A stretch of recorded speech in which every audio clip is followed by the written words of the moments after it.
I just wanted to talk to y'all about, first of all, I'm in a great mood. She is in a fantastic mood, okay? Fantastic, okay? My yesterday was amazing. And I wanted to talk to you guys. My week was amazing, but I wanted to talk to you guys about how you respond when your life pivots, right? How do you respond when your life pivots? And I got that whole pivot thought process from my girlfriend Erica. She's celebrating her 1 year business celebration this Sunday, right? And her slogan is pivot to passion. And I'm like, damn, like that's deep, like that. So I was really thinking about it, reflecting on it, and my life has been nothing but pivots, especially lately. With Makir no longer being in school, I decided to take him out of school. So he's been home with me for well over a week. I'm sure it's more like 2 weeks for real. And I don't know if I posted that video yet, but Makir is home with me. I can no longer send him to school. My soul wouldn't let me do it, right? Okay, cool. So that's a huge pivot. I had to, typically Makir is taken care of in school until, I don't see the boy until 3 o'clock, 3:30. And now I have him every day, all day. So of course that's an adjustment, but I will say this, our household is a lot more calm. Makir is in a fantastic mood. He's not showing any behaviors. None of that. So it is definitely beneficial for our mental health, both Makir and everyone else in the household, to have Mac home, right? Then the other thing is, so I was talking to my cousin yesterday, my cousin Steph, and I'm like, Steph, all of these things in my life is preparing me for like today and for what's to come. And I say that to say, when Makir was first diagnosed, excuse me for all that, but when Makir was first diagnosed, I was heartbroken. I questioned everything. Everything was affected. Of course, I blamed myself. I questioned my pregnancy. I had so many questions. I did not understand why God gave me this child to care for. I really didn't dig it. Like, I did not understand. I thought it was a joke. Ha ha he he. It was far from a joke. Right? It was far from a joke. Very difficult to accept, although I will say that I was a warrior for my child and still is today. But to me, that wasn't part of the plan. You know what I'm saying? Like, that was not the plan for me to have a child with differences, to have a child with special needs on top of a child that has not spoken to me since he was 10 months old. He's 17, right? So I'm talking to Steph and I'm like, I have Makir. And then even thinking back further than that, I went to school for criminal justice. Went to school, graduated with my degree in criminal justice. My minor was in Japanese.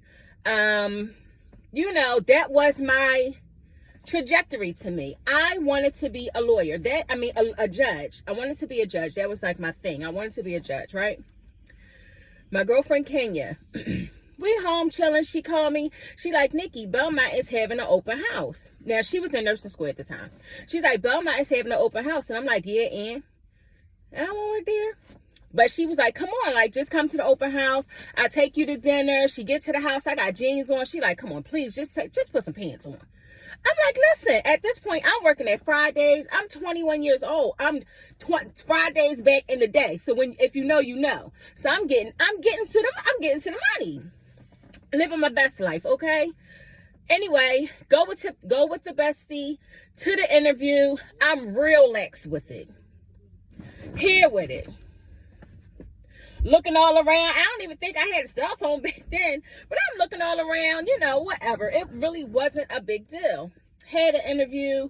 This guy named Lee, very soft-spoken gentleman.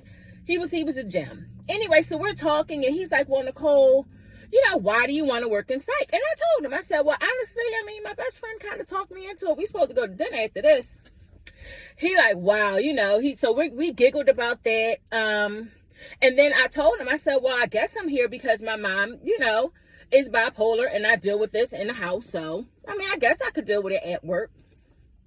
Okay, cool. The man called me for the job the next day. Now, I don't understand what was going on because, again, it was not part of my plan. But I'm like, all right, bet, I'm going to go. I got the job. Can you didn't? That don't mess you up. Got the job. Long story short, I've been in mental health for over 20 years. So I've been in mental health for over 20 years. I had this autistic child. And now, then, of course, over the pandemic, I'm just like, well, everything done slowed down. And for me, the pandemic was not this big. I mean, it was crazy. Don't get me wrong. But I enjoyed having my children home. I didn't necessarily like the virtual schooling. And that was annoying. I did not like that at all. But I like to have my family close to me. So it really wasn't that big of a deal to me. But Makir, of course, suffered because he couldn't pay. That is not his strong point. That whole virtual setting, Makir's looking at me, do whatever I'm doing, even if I was sitting right next to him, it was not something that he can engage in at all. So I say that to say that today or last night, I was just thinking like, God, you had all this planned out for me? Okay, so I decided to have a fun day to affect other families because I know what it is to live in the shadows, right? And I just want people to come out and breathe. Literally just come out and breathe. And for that kid to run and feel the sun on their face and just be for a second. If only for a second. So I had this fun day and it's extremely successful. And I'm looking around like, okay. Just to see a child and a parent or a child and a caregiver or an adult autistic person with an older caregiver, and all of that was just so fulfilling. But again, I say that to say that none of this was planned. This was not a part of my plan. My life has pivoted so many different times, I have had to pivot within my life so many different times that it's just, I just look back and I'm like, Lord, you had this all set up for me. So then I had this huge meeting yesterday, right? Huge, like, baby. I have a meeting yesterday that was very promising, right? And we know me, you guys know me enough to know now that I get overwhelmed emotionally. Like, I'm just like, this is I'm supposed to be the one to do this. But I don't know. They say when you plan, God laughs. And I really just want to reach out to you guys to see how you adjust. How do you adjust when life is life?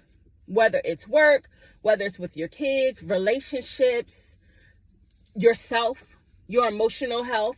Like, how do you pivot? And when great things happen for you, are you accepting? Is it a lean in type of deal? Or is it just one of those deals where you feel like you being punked?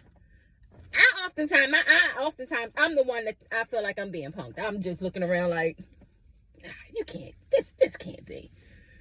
This can't be. But I really wanted to check in with you guys just to share that. And I don't know if it's all making sense or if I'm just, rambling. It is a beautiful day outside. The fall is my absolute favorite season. So this is definitely my type of hype. It's nice and crisp. Come on. You see that sun shining? You see what it's doing? But it's just exciting times. And it's just a lot. It's so much. It's so much to think about where I've come and where I am today. And no, I'm not out of the thick of things by far. But I think the the beauty of it all is that I am accepting of my life. And I know that we're going to be okay regardless. Regardless of how the outside world is moving, in my house, we're going to be okay. We're going to be okay no matter what. So, I don't know. Let me know how y'all respond to differences and changes, stress, all of those things. Let me know what y'all think. Now, just to let y'all know, again, this Sunday, Erica from Collective Artistry is having her celebration, her 1-year celebration for her business. Holistic studio, super dope. If you can make it, please make it. She is on Instagram. I will tag her below. You just have to RSVP for it. It's a free event. I'll be there. Next, Maya and Michelle will be doing a pop-up tomorrow on South Street. I don't have the time, but I will tag Maya's page, and then you guys can see, or I'll get the information and I'll just put it all below, okay? If you can come out to support these women, that would be fantastic. I'm going to be at both events. I look forward to seeing you guys. I hope you have an amazing Friday. And life is truly incredible. It really is. Like, there are so many lows, right? There are so many lows where I feel like I'm being drowned. And I don't like water. Everybody that knows me knows that. Oftentimes, I feel like I am literally underwater, gasping for air. And then it's over. And then when anxiety sets in, you're waiting for the next time that somebody tries to drown you or a situation tries to drown you. But then that's over too. So a lot of our dark days, night always turns into daytime. And it's just another opportunity to be, one, grateful for life, and for an opportunity to try to make your life and someone else's life a little bit better than it was yesterday. You know what I'm saying? But I'm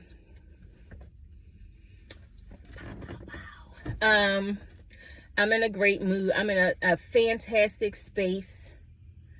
And I don't know if it's going to change. It might change in 2 minutes. But for right now, I am grateful as always. I'm humbled. I'm just putting my seatbelt on and getting ready for this ride, because at the end of the day, things that are shaping up for me, it's beyond my dream. It's beyond. It's crazy, but y'all take care. Y'all have a wonderful day. I hope to see you, everybody, tomorrow and Sunday, okay? Everybody have a good one. Peace.